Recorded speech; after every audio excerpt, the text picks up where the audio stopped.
been wanting to do this video for a while. And while it is super outdated, it's only been a few months. I'm fine. I'm okay. I feel like this episode is kind of good to catch eyes at the beginning of a new, half, you know? Like, the end of, the first half of Season 8.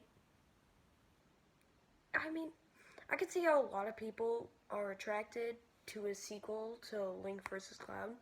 Many people requested a rematch, but I never really cared about either of their franchises. Like, Legend of Zelda, this'll get a lot of people pissed off, but I just feel like it's worse Mario. Like, I know there are a lot of differences. Like, it's literally just a hero saving a damsel in distress. And the gameplay is very different. So even I'm disagreeing with myself, but I just feel like it's one of the worst Nintendo games. At least Final Fantasy has Sephiroth, who is one of the most bad-A villains of all time. And I do occasionally play him in Super Smash Bros. But, okay. And Link vs. Cloud, it was fine. And the thing about a premiere and a finale is supposed to be eye-gazing. It's supposed to get someone to get really hyped for the video. I'd say premieres more because they'll get them, watching the end and figuring out what the next death battle is, and there's a high chance that they'll think that one will be interesting too. So they'll keep watching the channel as an infinite loop until they, just kind of lose interest in the show. Which I did for a while. I completely forgot Death Battle was a thing for a second. Until I noticed that not only was there one Death Battle that I was wanting, but also Macho Man versus Kool-Aid Man. Which I was so looking forward to, kind of only because of the Kool-Aid Man. Macho Man's fun, I'll make a review on those videos later. But let's talk about the main picture.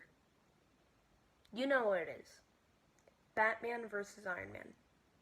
Now, I think a little before this death battle was released, I actually created my kind of prediction, except I didn't mention that this death battle was a thing at all.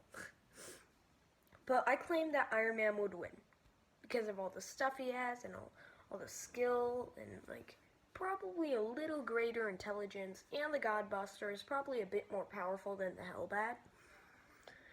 But let's talk about the actual episode itself. Batman's analysis, I think it's great how they finally branched out into Batman's suits. In every single death battle he's lost in, aka Spider-Man and Black Panther, those would have all been completely debunked if Batman actually had his full potential out. And I understand if he would, that would be a little too one-sided. Like, T'Challa, whatever his name is, I forget. He would just sweep the floor with him. And don't even get me started on how bad Spider-Man would lose to, Batman, if he, actually threw out his full potential.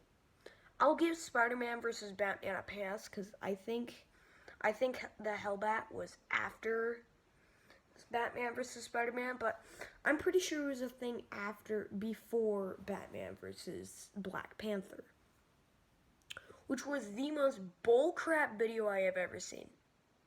Oh, vibranium. Listen, Batman, in the last video he was in by Death Battle, he beat someone with a vibranium shield. So what's your logic here? I understand that it's literally not covering his entire body, but still, he almost snapped that thing in half in the Batman vs. Captain America video. In this one, it all changed. This one was a loss to Batman that actually made sense. I even made a prediction kind of episode about it. And well, like I said, Batman finally branched out to his new suits in the analysis. The jokes were fine, I guess. Usually the jokes aren't that great. the fight can have really funny gags and jokes, but like usually in the analysis, I feel like Wiz and Boomstick are just kind of there. They're only there to tell information. And I think that's what really knocks. I think that, I'll get to that kind of stuff in the Kool-Aid Man versus Macho Man review. But we're talking about Batman versus Iron Man. And that's when we get to the Iron Man analysis. And this one was incredible. We didn't care about, like, the kind of secret backstory they went into for Iron Man versus Lex Luthor. We only care about the stuff he's actually capable of. I don't think many people click on Batman versus Iron Man to figure out what their origin stories are. Everyone knows Batman. But Iron Man's, I guess they could click on the video, but like, could they just look up Iron Man's origin story? Anyway, I'm getting too like sucked into stuff I'm randomly saying. Anyway, then we got to the battle. And this one, actually, I really enjoyed, and here's why.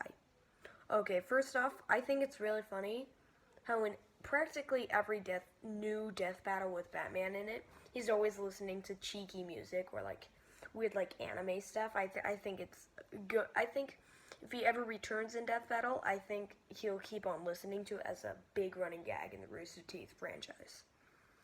But anyway, I keep on getting sucked into my own thoughts. This is about you. This is about Death Battle, not me. And at the beginning, Iron Man was totally whooping Batman. Like, he tries getting reinforcements. Iron Man just strangles him for a good 2 seconds. And then he burns him with his plasma blasters. This is kind of debatable if he actually hit him with those, but it kind of looks like it, because afterwards Batman was like... And then Batman gets the Hellbat and turns things around. So it's kind of like, sometimes in Death Battle, you can totally tell who's gonna win, based on who is doing good at the beginning. Usually the person that does good in the beginning is usually doing okay in the middle, and then just dies at the end. This is the case for like Lex Luthor versus Dr. Doom, Mario versus Sonic, and yes, Batman versus Spider-Man. But in this one, it's a bit hard to tell which one that is. Because at first, Iron Man was doing incredible, and then Batman was doing incredible a few seconds later. So was that the turnaround that went into the middle section where the loser is doing okay? Or is this the beginning when the loser is doing great? It's hard to tell. And later on the fight, it starts to tell you more and more. But it's better than it literally just saying, hey, this person's gonna lose at the very beginning of the video. Or the fight. I just don't like it when Death Battle does that. And yes, fights that do that can very, very, very often be good. Like Mario vs. Sonic, many people thought the action was lacking, but I thought that video was incredible in every way. I'm getting sucked into my own thoughts. Okay, what was I talking about? Oh yeah, the fight. So anyway, it did kind of start to build up that Batman was kind of going to lose because of how good he was doing. And I think it was kind of bullcrap that the Godbuster lost in a laser off against the Batman, the Hellbat. But I guess that was just a way to show the Hellbat's power. And the way they used Friday and Soul's Hammer was a bit off. Like in the analysis, they said it can destroy an entire planet in a 2% charge, and that it goes from 0 to 1% charge in 20 seconds. And Friday tells, Iron Man tells Friday to start charging it up like 2 minutes before the laser is shot. So like, shouldn't that kind of destroy the entire planet instantly? Like, I know it would be kind of hard to make a Batman versus Iron Man fight in space, but like, come on, you pick a lane, logic or action, come on. I guess they kind of combine.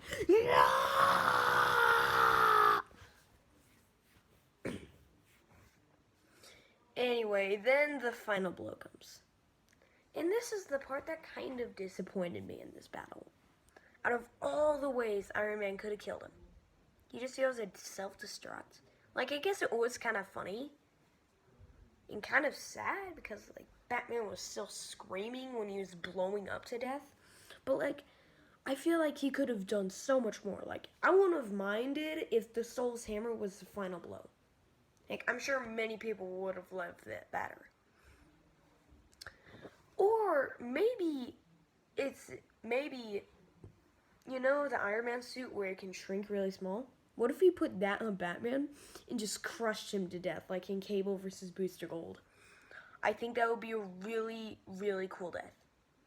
And I would say much better than a self-destruct or even Soul's Hammer. Because I think it would be fun to, it would add like a good claustrophobia to the viewers, and at the same time, kind of showing all the suits they are capable of wielding. But that's all kind of my opinion. I'm sure some people are super satisfied with the death, and some people like Soul's Hammer, or maybe even some people want something like a big punch from the Godbuster. But I still think this is a really good episode that has good build-up, and it's good at keeping the suspense up for reasons I've talked about in the past of the video. But for a rating, I typically rate them in Kool-Aid, which oh yeah, I use it. I'm currently out of Kool-Aid right now, so I'll just say, I think it gets 4 Kool-Aid packs. It's a great episode. I just think the death and the lack of humor kind of dragged it down a pack.